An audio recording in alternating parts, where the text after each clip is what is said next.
I Have a Dream by Martin Luther King Jr., delivered on August 28, 1963, at the Lincoln Memorial, Washington, D.C.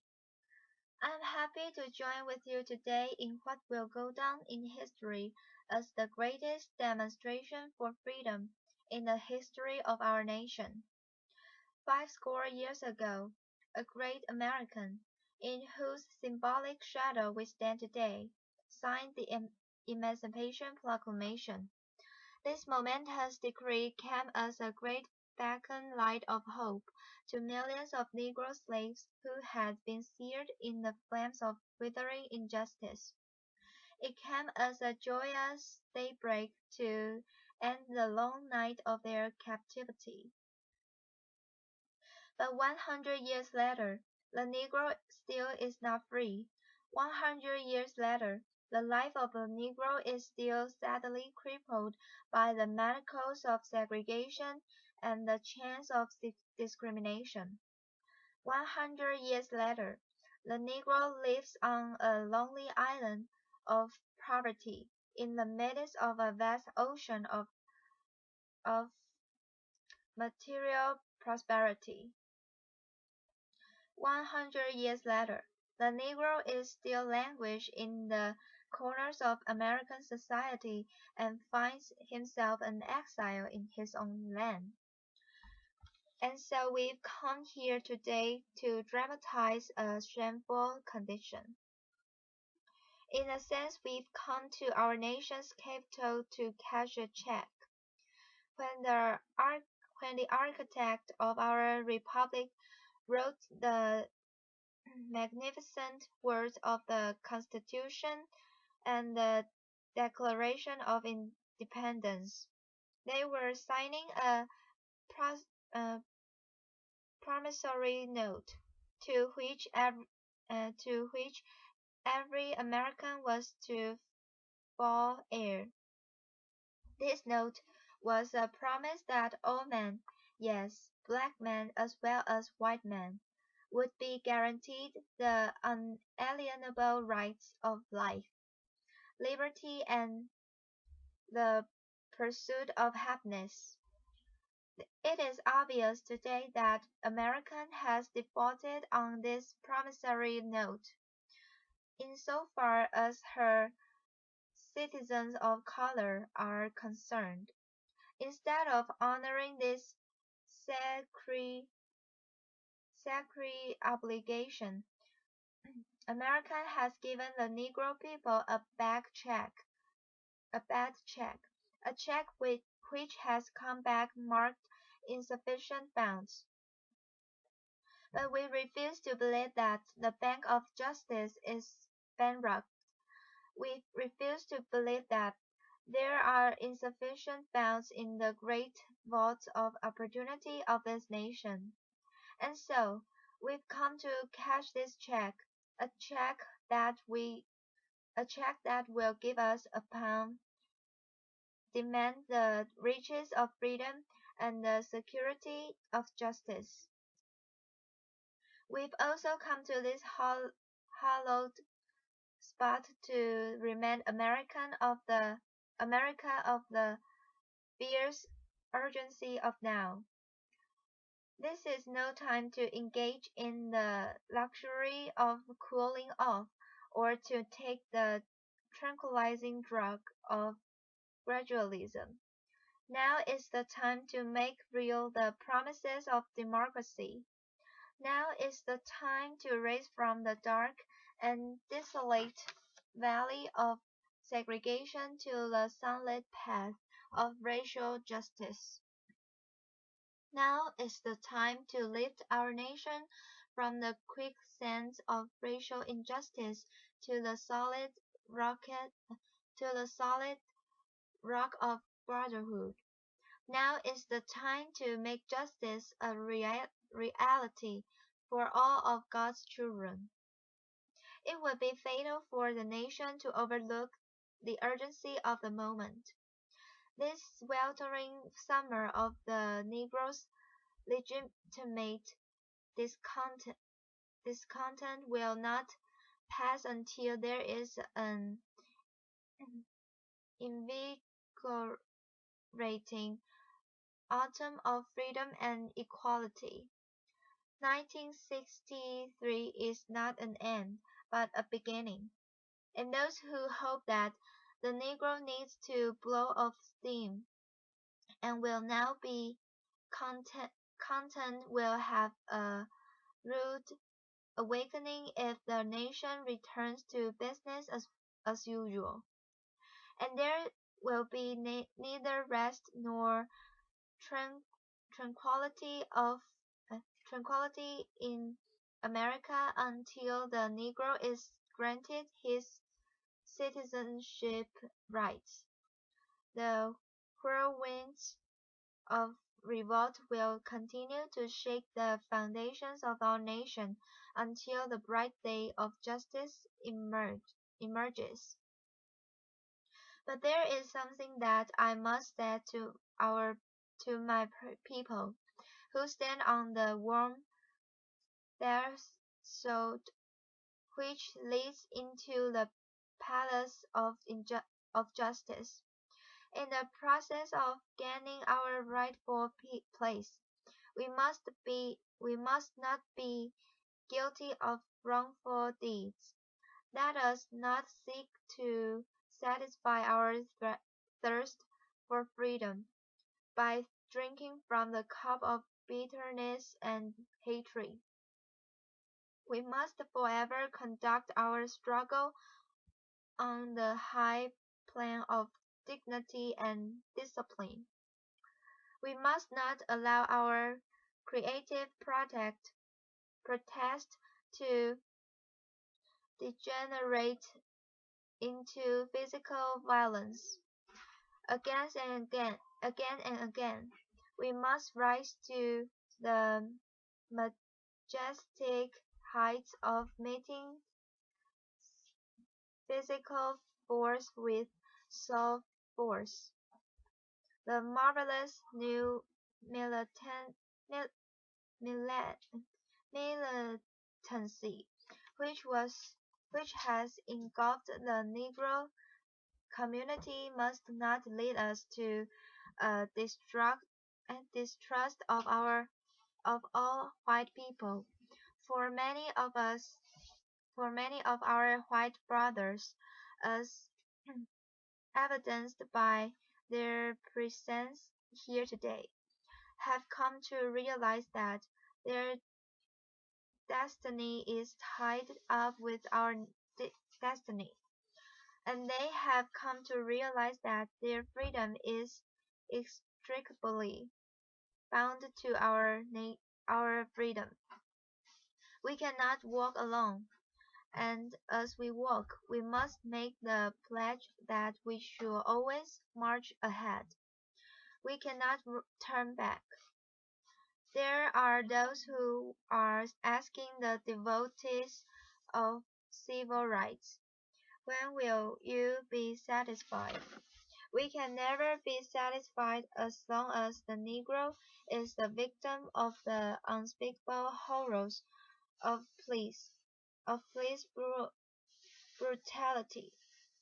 We can never be satisfied as long as our bodies, heavy with the fatigue of travel, cannot gain lodging in the motels of the highways and the hotels of the cities. We cannot be satisfied as long as the Negro's basic mobi mobility is from a smaller hitto to a larger one. We can never be satisfied as long as our children are stripped of their selfhood and robbed of their dignity by signs stating, "For whites only." We cannot be satisfied as long as a Negro in Mississippi cannot vote and a Negro in New York believes he has nothing for which to vote. No, no. We are not satisfied, and we will not be satisfied until justice rolls down like waters, and righteousness like a mighty stream. I'm not unmindful that some of you have come here out of great trials and tribulations. Some of you have come fresh from narrow jail cells, and some of you have come from areas where your quest for freedom left you battered by the storms of persecution and staggered by the winds of police brutality. You have been the veterans of creative suffering. Continue to work with the faith that unearned suffering is redemptive. Go back to Mississippi. Go back to Alabama. Go back to South Carolina. Go back to Georgia. Go back to Louisiana. Go back to the slums and ghettos of our northern cities, knowing that somehow this situation can and will be changed. Let us not wallow in the valley of despair. I say to you today, my friends, and so even though we face the difficulties of today and tomorrow, I still have a dream. It is a dream deeply rooted in the American dream. I have a dream that one day this nation will rise up and live out the true meaning of its creed. We hold this truth to be self-evident, that all men are created equal.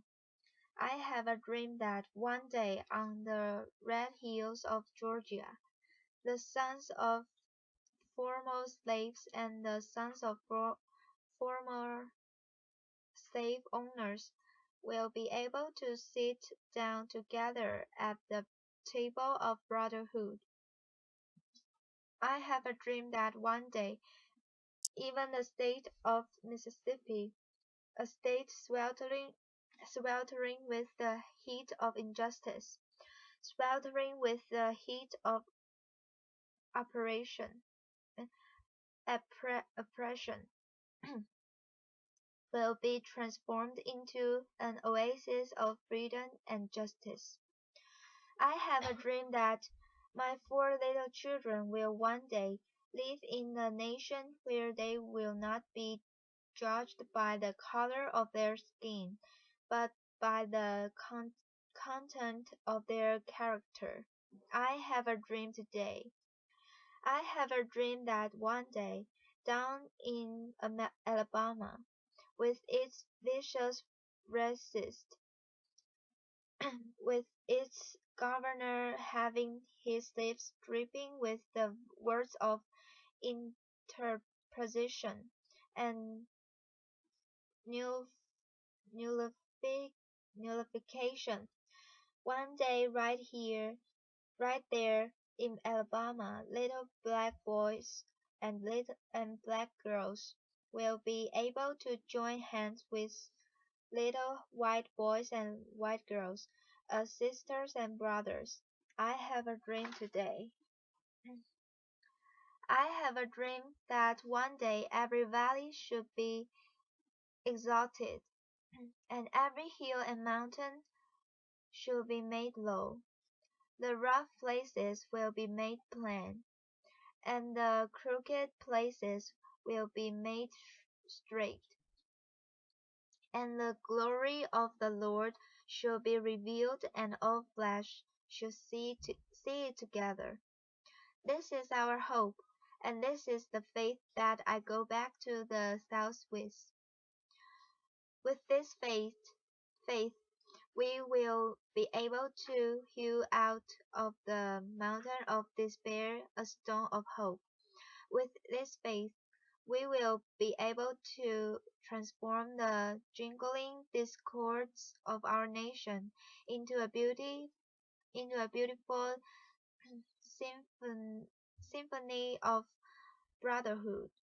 With this faith, we will be able to work together, to pray together, to struggle together, to go to jail together, to stand up for freedom together, knowing that we will be free one day.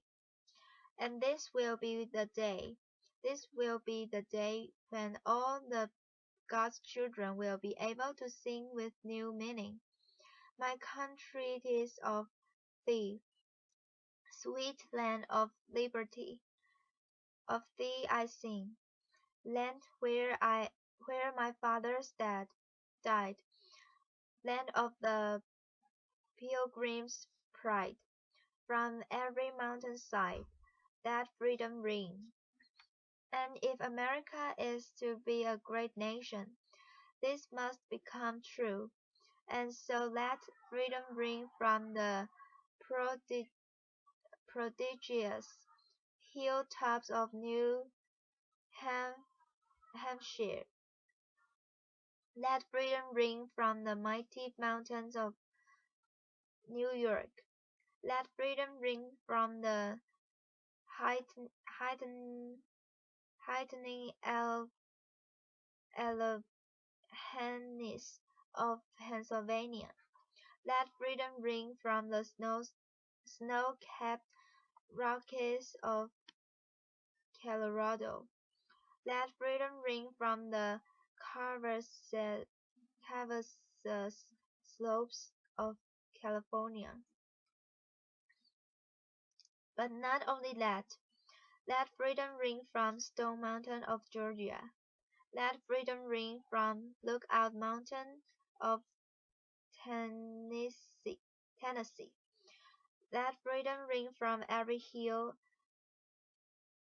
and molehill of Mississippi. From every mountainside, let freedom ring.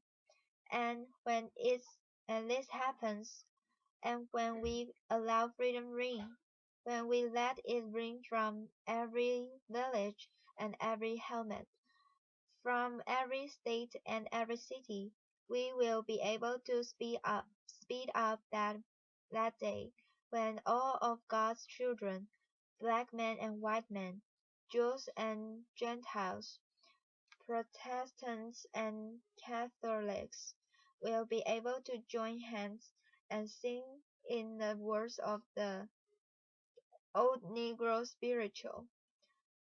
Free at last, free at last.